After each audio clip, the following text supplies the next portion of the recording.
Hey guys, today you're going to get back your clay bowl. Remember that we added texture to these. Today we're going to glaze them. Remember, glaze is that fancy paint that you put on clay and then it eventually turns into a nice glass finish, kind of like this bowl right here has glaze on it. When you're walking around with your bowl, you need to be extra gentle. Always hold it with two hands. If you drop this, it will break and I won't be able to fix it. So when you go to glaze these, if you want to use red, you need to go to the red table. If you want to use green, go to the green table. If you want to use blue, go to the blue table. You can use one color, you can use two colors, you could use all 6 colors if you'd like. It is up to you. At each table there will be some paintbrushes. These paintbrushes need to stay at the table that you got them at. Alright, so the red brushes stay at the red table, green stays with the green, blue stays with the blue. That way we're not mixing our glazes. We don't want that to happen. When you glaze, you're going to gently get some glaze on your brush and you're just going to paint it on. You might need to dab into some little cracks to try and fill in some spots. I'm using orange right now. Paint it however you would like.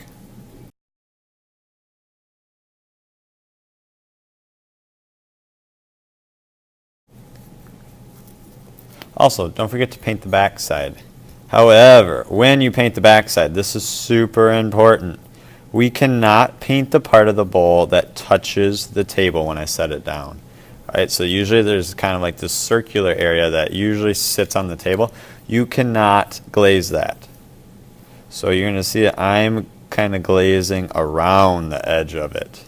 Alright, because when I put this in the kiln, if there's glaze along the bottom, it will melt itself right to our kiln, and then I have to break it to get it off the shelf, and that's not good. After I'm done with one color, I'm going to leave my brush where it's at, and I can move to another table. I think I want to use some purple now. I'm not globbing it on, I'm just doing a nice job glazing. You'll notice that it dries super duper fast. After you've glazed the entire thing, you can also see that I left this area open at the bottom.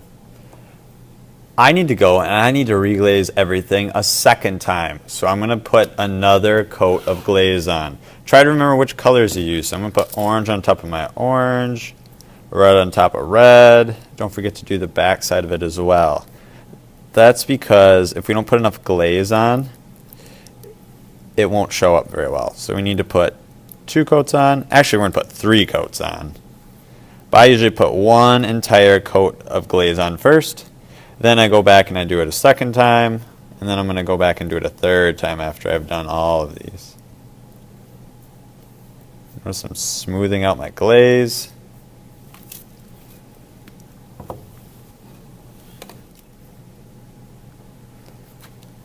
Alright, I've glazed it 2 times now. I need to go through and I need to do it one more time. So that means I'm painting each color that I do 3 different times.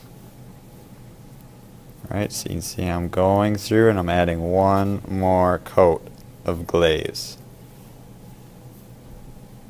Trying not to put it on too thick.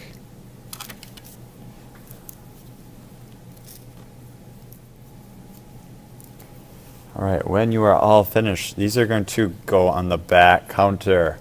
Remember that when you pick it up, you need to use 2 hands, and you cannot put it on the back counter before you have 3 layers of glaze on. Alright, so remember how I painted the entire thing? Then I went back and I painted the entire thing a second time. Then I went back and painted the entire thing a third time. When you're that far, you are finished for the day, and you are reading, sketchbooking, or free drawing when you're finished.